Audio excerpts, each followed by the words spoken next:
Akkam jirtan kabajamoo daawwattoota Arakkiiluu Deelii.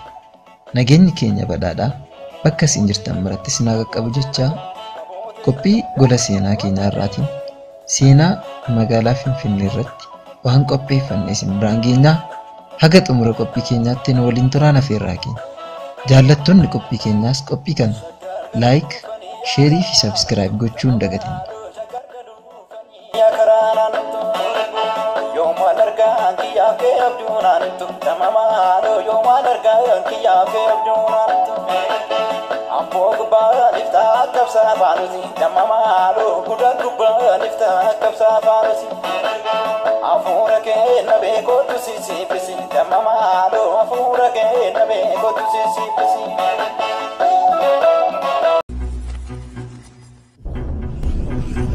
Qophiin keenya gola seenaa har'aa waa'ee magaalaa Finfinnee irratti kan xiyyeeffatu yoo ta'u, maarreen egaa Finfinneen kaleessi ishee maal fakkaa, har'i ishee hoo garamitti immoo adeemaa jirtiin qophiin kun nu hubachiisa.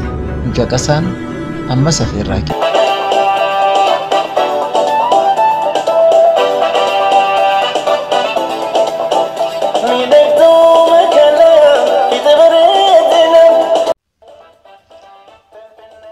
Finfinneen handhuura Oromiyaa kan taate lafa heeraaf seenaa galma Oromticha ganamaa diriirtuu miidhagduu simboo qabeettii fi hawwattuu kan taate jireenyaaf mijattuu haala qilleensaa namatti tolu kan qabdu uummanni Oromoo durii kaasee haga har'aatti kan keessa jiraatuu fi jiraachaas jiru seenaa fi duudhaa amantaa isaa qabatee bara hedduuf gadaanuuf bulchaa kan keessa jiraachaa turedha. Oromoon akka waliigalaatti tuulamas dabalatee caala sirna gadaatiin kan isaan bulaa turan. Sirni gadaa tuulamaa giddu galeensi inni guddaan caffee inni guddaan Odaa Nabeeti. Finfinneen magaalaa guddittii Oromiyaa kan biyyoolessaa akkasumas teessoo gamtaa Afrikaa bakka buufata mootummoota gamtoomanii wiirtuu jaarmiyaalee siyaasaa fi dippiloomaatota biyyoota garaagaraa keessatti argamaniif itti wal gahanidha. Uummanni Oromoo araddaa Finfinnee irra jiraachaa ture sirna gadaa kan sirna dimokiraasii addunyaan jaallatee ittiin bulaa jirtu caalaa bulchiinsaaf kan toluuf mijataa ta'e qabdi. Yeroo ammaa sirni gadaa addunyaatti beekamee jira. Oromoodhaa dhiisiti, Itoophiyaadhaan dhiisiti addunyaatti beekamee jira jechuudha sirni gadaa. Duudhaalee dimokiraasii of keessaa qaba. Duudhaalee jireenya ilma namaatiif gaarii ta'e, miidhagaa ta'e, shaggaa ta'e of keessaa gadaan olaantummaa seeraa eessattuyyuu kan barbaadamu addunyaa keessatti rule of law kan jedhu hirmaachisummaa participatory politics hirmaachisummaa hundumtuu itti hirmaata. Politika kana keessa akkamitti hirmaata inni gadaa keessaa namni beekuun beeka. Argitee kun hundumtuu barbaachisaadha. Mirga dubartii fi daa'immanii gadaa keessatti hin kabajamu. Addunyaa keessatti siin barbaadama.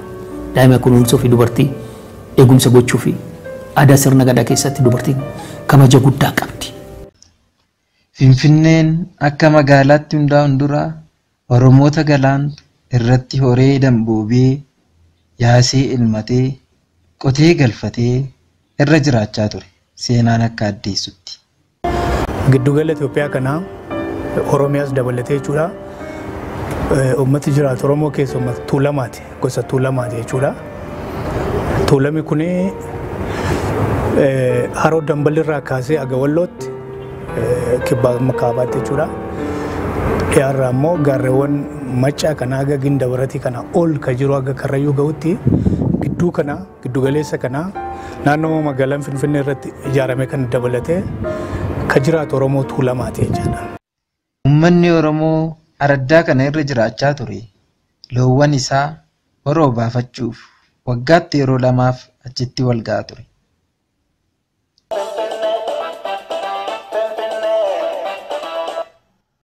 Oromoon naannoo kana jiraatu warra nama sii tuqe kun warri Gullallee kun warri Eekaa kun warri Galaan kun warri Bachoo kun warri naannoo kana jiraatan isaan kun Giddugalli isaanii inni guddaan eessaa yoo jenne hora Finfinneeti jenna. Hora Finfinnee irratti wal ga'u. Horri Finfinnee tokkoffaa bakka loon itti hora dhugani. Yoo xiqqaate waggaatti yeroo lama ummati naannoo kana aga sabbataa kaasee aga walmaraada kaasee aga sululta caancoo kaasee aga laga xaafoo laga daadhii kaasee aga galaana si kaasee eessa fiduu gara hora kanaa fiduu jira. Horiin hora dhuguu qaba. Maaliifi akka qorichaatti inni tajaajila. Horiin gabbisaa dhukkuba adda addaa garaa keessaallee ni baasa jira. Soogidummaa qaba. Horiin baay'ee barbaada waan ta'eef yoo xiqqaate waggaatti yeroo lama loon 1000tti lakkaa'amu gara kana fiduu jira. Iddoon seenaa qabeessi naannoo Finfinneetu yeroo Oromoon sirna gadaatiin bulu beekamu tokko Finfinneedhuma hora Finfinneeti. Horri Finfinnee seenaa qabeessa maaliidhaaf dinagdee Oromoo wajjin walitti dhufa. Dinagdeen Oromoo tokko loon horsiisudha. Qonna malee jechuudha. Loon kun immoo hora barbaada. Horri kun immoo qorsaa Oromoodhaaf nadha qaba. Nadha irraa argatu nadha ba'uu dhufaniitu kun immoo dhukkuba garaa isaanii keessa jiru hin balleessaa fi sangaan hin gabbataa, goromsirree hin furdataa, dhaltiin irree aannan kenniti jechuudha waggaa kana argatte. So kanaaf horri baay'ee barbaachisaadha aadaa Oromoo keessatti loon horsiisuudhaaf. Oromoon Tuulamaa kan naannoo Finfinnee irra jiraachaa ture sirna gadaa wal bulchaa, wal kabajaa, wal danda'aa kan waliin jiraachaa turee fi bultoo jireenya isaaniif qonna qotaa, horii horsiisaa jiraachaa kan turanidha. So dinagdee Oromoo qonnaa fi horsiisa irratti saamicha guddaa godhamaa ture keessattuu iyyuu Haayile Sillaaseedhaan hanga horii 1000 meeqatti humna namaa gabrooman hamma biyya alaatti gurguratanitti jechuudha. Garee lachiinuu si dinqisiisa gareen musliimaatis keessattuu iyyuu jaarraa 15ffaa 16ffaa keessa bara daldalli ilma namaa itti cimee baheedha. Kana keessa gabroonni Oromoonni saamamanii daa'imti biyya Arabaatti biyya Awurooppaatti darbeerree biyya Ameerikaatti gurguramaa turan. Sanyiin ilma namaa kaaba baha Afrikaa kun jechuudha. Kanaan gochaa turan daldaltoota Arabaati jechuudha. Oromoonnis isuma keessa gurguramaa ture jechuudha. Oromoonni baay'een. Haa ta'u malee akkuma beekamu Oromoon jaarraa dheeraaf sirna gadaan wal bulchaa haa turuyyuu malee jijjiiramni hawaasa keessatti dhufee fi dhiibbaa garaagaraan Oromoonni naannoo Finfinnee jiran sirna gadaa laaffisuun abbootii biyya isaanii keessaa ba'aniin buluu eegalan. Erga gadaa laaffisaa dhufanii maaltu uumame? Abbootii biyyaatu uumame. Abbootiin biyyaa naannoo kanatti jechuudha. Baay'eedha isaan irra caalaa garuu kan beekaman karaa kaabatiin Tufaamunaati inni Gumbichuu. Gumbichuu. Asitti warra Duulaa Arra'eeti. Duulaa Arra'ee jedhama. Jaalatti irra kan jiran abbaan biyya naannoo kana. Warra Duulaa Arra'ee jedhama. Karaa Kotibeetiin immoo warra Allooti. Warra Alloo Bunee isaani. Gamanaan irra tiksee Jimaati. Karaa Jamoo kanaan. Asiin eekan immoo warra Habeebee Tufaati. Abbootiin biyyaa. Karaa kibbaa kanas jiru. Abbootii biyyaa bebbeekamoon jechuudha. Kuni gosoota Oromoo naannoo Finfinnee keessa jiran. Abbootiin biyyaa naannoo kana bulchaa turanis kanneen akka abbaa biyyaa Qajeelaa Dooyyoo, Galataa Araddoo, Tiksee Jimaa, Shabbuu Ejersaa, Habeebee Tufaa fi kanneen biroo turan. Falmii kana keessatti ardaa waraanaa turte jechuudha naannoon tun. Finfinnee dabalatee akkuma jirutti lafni biyyi Oromoo aradda falmii ture. Falmii mootummaa kiristaanaa fi musliimaa wajjiniin godhamaa turte jechuudha naannoon kun. Haa ta'utii warri Ottomaan Turkootiin deeggaraman mootummaa kana kiristaanii kuffisanii ari'anasi karaa kaabatti. Yeroo kanatti Oromoonis garee lachuu keessatti hirmaachaa ture. Booda Oromoon abbaadhaan gadaatiin bulu garuu keessaa of baase waraana kana keessaa baase gareen Islaamaa kun bakkutee ol darbu deebi'uudhaaf rakkate asitti warri fardaa kun urfa Jiddaa fi abbichuu kana keessatti addaan kutee hambise. Inumaayyuu itti toluu dhiiseet booda karaa ifaatiin godhee amma raayyaa gootti raayyaa ture wiirtuun warra musliimaa zoobil bakka jedhamu amma raayyaa biyya gaattiraa jedhamu irra jechuudha afaan oromootiin naannoo sun achi qubatan wiirtuu lammaffaan hararii qabee zoobil ture zoobilii gondar ture wiirtuun ajajaa waraanaa Ahmed Ibrahim jechuudha naannoon kuni akkoo jirutti isaaf waan barbaachisu isaan rukutamaa ture garee lachiinuu garee musliimatiinis kiristaanatiinis oromoonni sirna gadaadhaan booda cimanii bahanii garee rachuu ofirraa rukutan garee sultaanota harariis emireetota asiinis warra waraana itti bari garee kiristaanaas hamma gondaritti ofirraa sochoosanii booda mootummaan humti kiristaana naannoo kana ture gondaritti hundaa'e asiif akka baaqatee jechuudha. Egaa falmiin seen dureen naannoo Finfinnee fi Tuulamaa kun kana ture jechuudha. Falmii arda falmii ture garee lachiinuu. Yeroo isaan itti dhufan kana tokkoffaa sirni gadaadhaa akka jaarraa 16ffaa sanatti cimaa miti. Yeroo isaan itti dhufan jechaadha.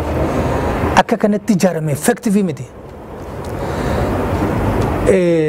Abbootiin duulaa warri turan akkaataa sirni gadaa jedhuuni waggaa 8 aangoo gadhiisuu hin barbaanne dheereffachuu barbaadan jechaadha.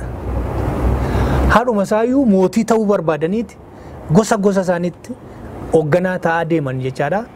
Kanaaf warri Tuulamaa kuni abbichuun qofaatti, galaan qofaatti, oborriin qofaatti, gumbichuun qofaatti, gullalleen qofaatti, eekkaan qofaatti hoogganaa mataa isaanii horataa deeman. Otoo isaan walitti dhufanii akka Tuulamaatti humna cimaa tokko osoo isaan ijaariin gidduu kanatti warri weerartooti kun itti dhufan jechaadha. Humna namaa Oromooti qabaniitu Faranjootaa fi Arabootaaf kan kennan akka biyya alaa deemanii gurguratan jechuudha. Anaaf lafa Oromoo irratti qabeenya kana saamuudhaaf bara baraan kan socho'anii jechuudha. Dhawaata mootota Shawaa jedhan malee lafti Tuulamaa biyya Tuulamaati.